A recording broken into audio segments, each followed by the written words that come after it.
Welcome to Mrs. Merkel's Trig class. Let's start with a prayer. In the name of the Father, and the Son, and the Holy Spirit. Amen. Ave Maria, gratia plena, Dominus tecum, benedicta tu in mulieribus, et benedictus fructus ventris tui, Iesus. Sancta Maria, Mater Dei, ora pro nobis peccatoribus, nunc et in hora mortis nostrae. Amen. In nomine Patri et Filii et Spiritus Sancti. Amen. All right, let's get started. We are going to do the law of sines today. Last week we did the law of cosines. This week it's the law of sines. Okay, so let's take a look here. It says, okay, the law of sines, like the law of cosines, allows you to use given information about three measurements of a triangle to determine the other measurements. For example, if you know the lengths of two sides and the measure of the included angle, you can find the length of the third side by using the law of cosines. So remember, law of cosines is two sides and the included angle. But if the given angle is not the included angle, the law of cosines cannot be used and you must use the law of sines. Okay? So that's why we need the law of sines, because now we're not going to have the included angle. So let's take a look at what the law of sines says. Law of sines says sine of A over A is equal to the sine of B over B, which is equal to the sine of C over C.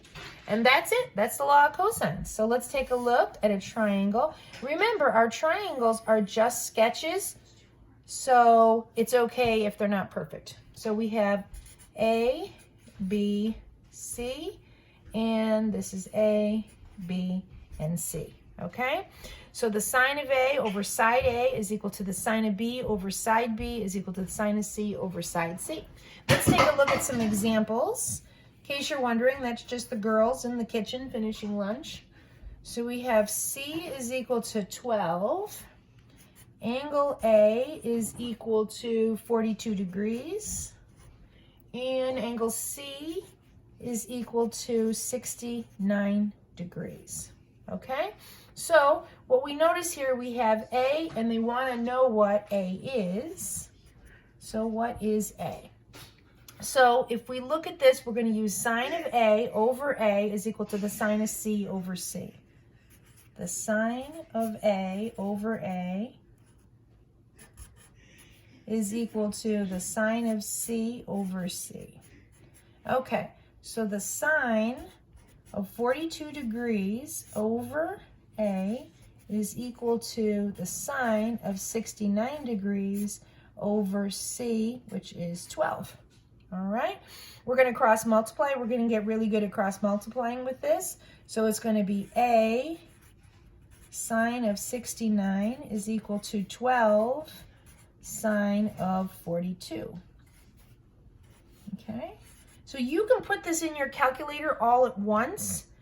What you want to do is, let's take a look. Make sure, because you had your calculator in radians for physics, so make sure that you put your calculator back in degrees. So you would go there, make sure that it's in degrees. If it's not, move over, but we're all set. Okay, so what you do is you can get this all in one shot in your calculator. You put in 12 sine 42, close the parentheses, divided by the sine of 69, and you get 8.60. Now, it said in the instructions to take it out to three significant figures. That's why we need 8.60. And that's it. That's the first type of example where we use the law of sines. Let's take a look at another one. Let's take a look at 4.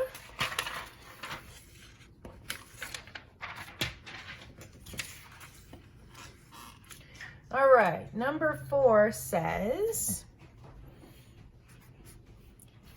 A is equal to 2.60. Angle B is equal to 60. Angle C is equal to 100. Okay, now you could draw a picture for these, but I find I didn't really need to. So, and they're asking for what C is equal to. Okay, the problem is that we have A, but they don't give us angle A. They give us angle B and angle C. And one of the things that you're going to have to remember to solve these problems is that the sum of the angles of a triangle is equal to 180 degrees. So if we take 60 plus 100, that'll give us 160. So angle B and angle C add up to 160. So from there we can know that angle A is equal to 20 degrees, because 160 plus 20 is equal to 180. So this is going to be the sum of the angles of a triangle is equal to 180 is going to be very important. Okay, so now we have A and angle A. Let's see here, angle B. Let's see here. So, but the problem is we're not quite ready to find out what sine of A. Oh yeah, we're good. That B was given so that we could find C. All right. So we have sine of A over A is equal to the sine of C over C. Watch what you're looking for, okay? So that goes to the sine of 20 degrees over 2.60 is equal to the sine of 100 over C, okay? So we have C sine 20 degrees is equal to 2.0 sine of 100, okay? So we get C is equal to, so what you put in your calculator is 2.60 sine of 100, close the parentheses, divided by the sine of 20 degrees. And you will get C is equal to 7.49, okay? The key to this problem was finding out what angle A was, and you had to use the sum of the angles of a triangle is equal to 180 degrees. All right, let's take a look at another example. They're all a little bit different, so I picked out a couple ones that I thought would help you with your homework. So let's take a look at number 8.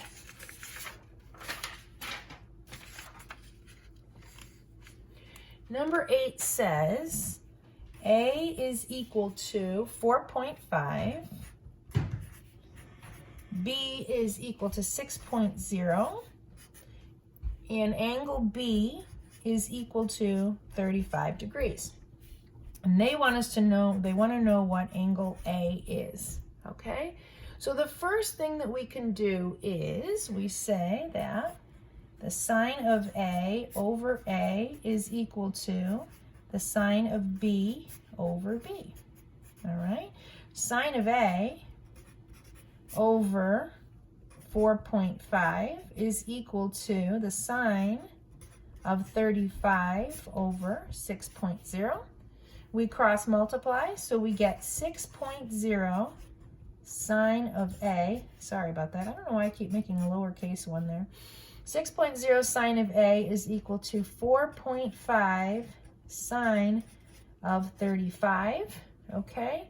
So what we do is we're going to get the sine of A is equal to, now let me show you. So what we want to do is we want to put this in our calculator. 4.5 sine 35, close the parentheses, divided by 6 is equal to. Okay, it gives us the sine of A is equal to 0.43018. All right, now you're going to take the inverse sine of both sides. So in order to do that, what you do is, I want you to show you how to do this because there's no sense in, you don't have to take all this information out of your calculator. What you do is you hit the second key, okay? And then you take the inverse sine, okay? And then you hit second answer, and you will get A is equal to 25.5. So you use the information that's in your calculator. So the 0.43018's in your calculator, you hit second sine, because that'll give you the inverse sine, and second answer, and that'll take the inverse sine of the 0.43018. It just saves you a little bit of time when you're doing your homework. All right? Let's take a look at another one.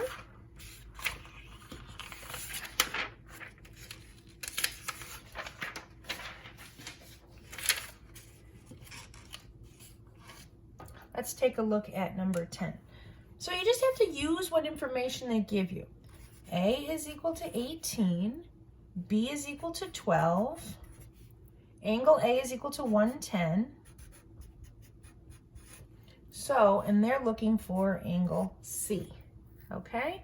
So the first thing that we're going to do is we notice we only have information with regards to A and B. So what we're going to do is, this is like what I call a two-step one. So we're going to say the sine of A over A is equal to the sine of B over B, okay?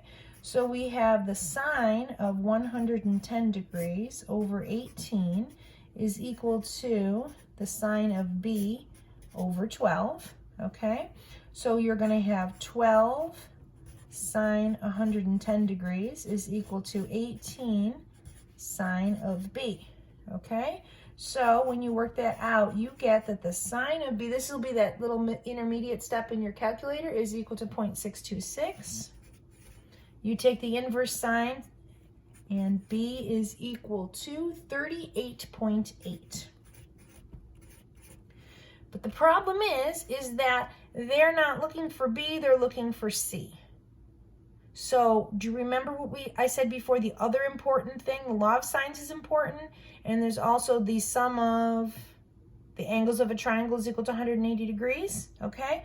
So if we take angle A plus angle B, so that would be 110 plus 38.8. We take the two angles that we already have, and that is 148.8. So now all we have to do to find angle C is equal to 180 minus 148.8. So angle C is equal to 31.2. So the two big takeaways from today is the fact that we have the law of sines and the sum of the angles of a triangle is equal to 180 degrees. All right, so since these are actually not too bad, what we're going to do now is we're going to go over a couple word problems, and we're going to do these problems and the word problems all in one day. All right, so take a look at the word problems. I'm on page 589, okay? And let's take a look at number 2. Page 589, number 2. Page 589 says, two angles of a triangle measure 75 and 51. The side opposite the 75-degree angle is 25. How long is the shortest side? Okay, step one with these, you want to draw a triangle. Like I said, it does not need to be drawn to scale, but we just need to keep everything straight. Okay, so we have a 51-degree angle and a 75-degree angle, okay? And it said the side opposite the 75-degree angle is 25, okay? And we are looking for side A, okay? So in order to find side A, we need to first, because we have side B, the first thing that we need to do is we need to find out, because they're asking us what the, if you go back and look, it says how long is the shortest side?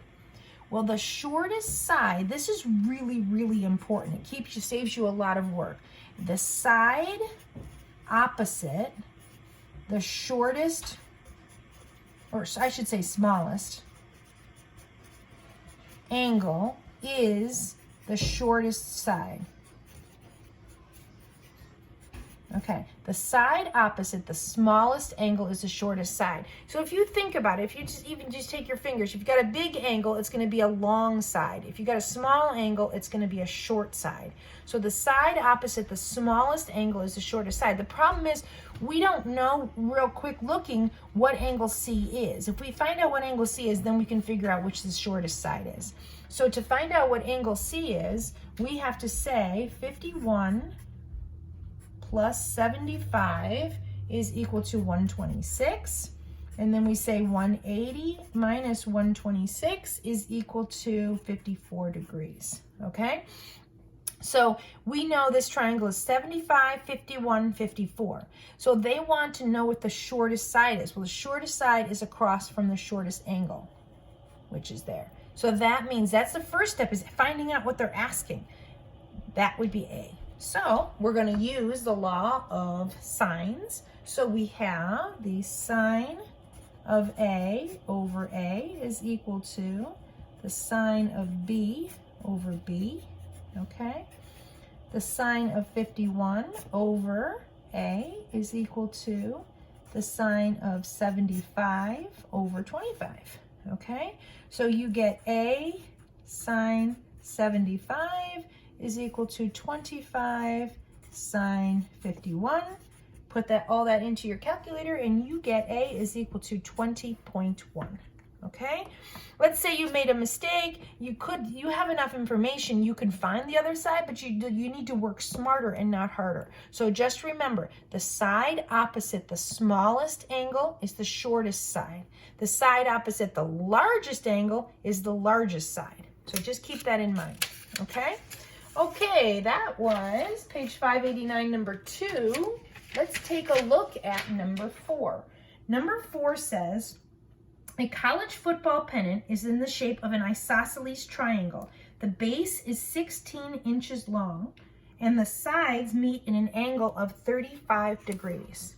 So we have to remember what it means to be an isosceles triangle. So first of all, let's draw a picture, okay?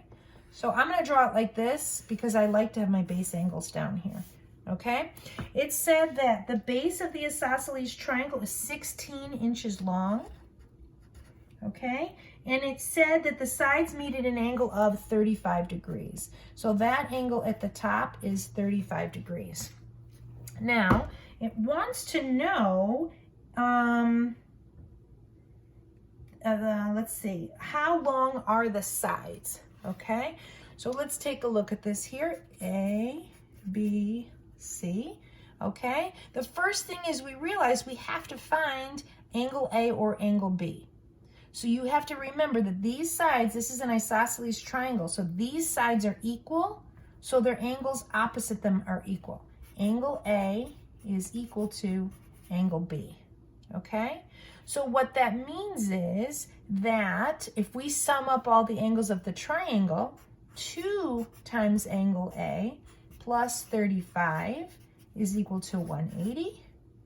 2 times angle A is equal to 145.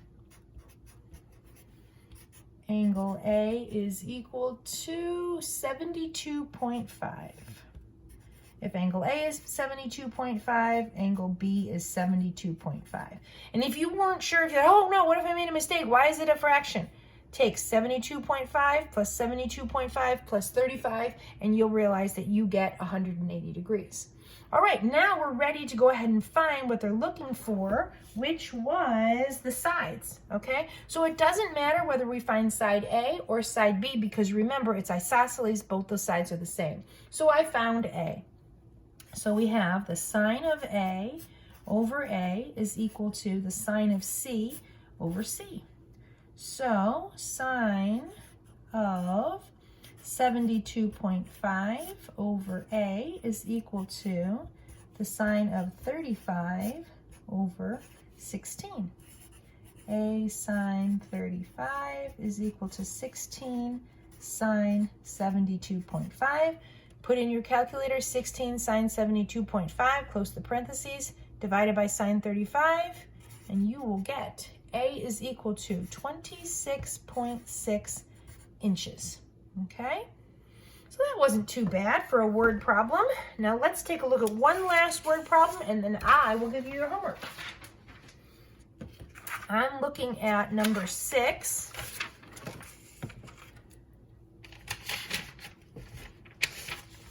All right.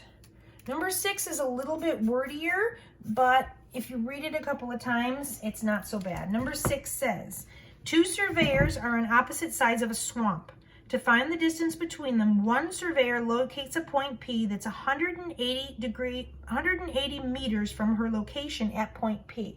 So you have your first surveyor here, okay? And we have another surveyor over here, and there's a swamp in between them, okay? So she finds a point that's point T that's 180 meters from her location. So this is point T, okay? And from P to T, it is 180 meters, okay?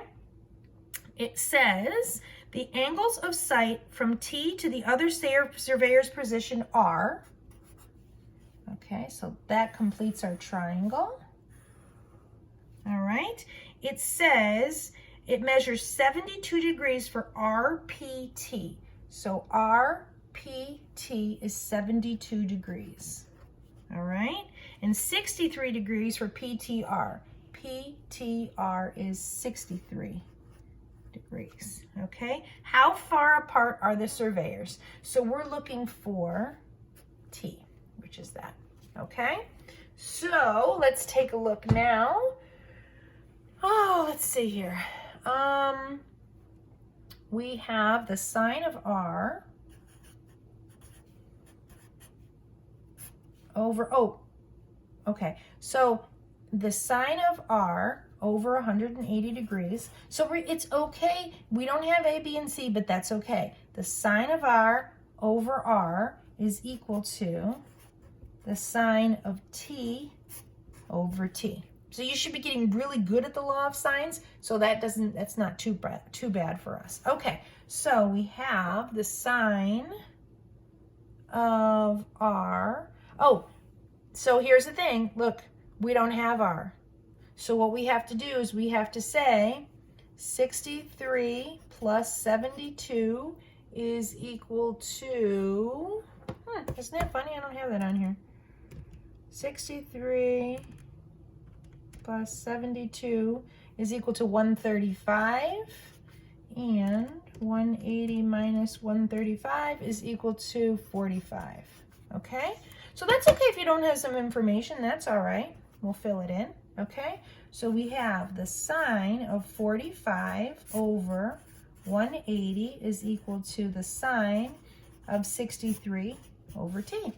Okay, so we have T sine 45 is equal to 180 sine 63. So T is equal to 226.8. But remember, they wanted 3 significant figures, so the distance between them is 228 meters. Okay? Oh, 227. I rounded up. I rounded up too much. Okay, 227 meters. There we go. All right, homework is page 588, 1, 3, 5, 7, and 9, and page 589, 1, 3, and 5. So we have 3 word problems, and the other ones, these are just like the ones, the sine of A over A is equal to sine of B over B. So these ones are straightforward. These ones are word problems, but I already worked them out and they're not too bad. All right, that's it for today. Enjoy the rest of your day. God bless, and we'll see you tomorrow.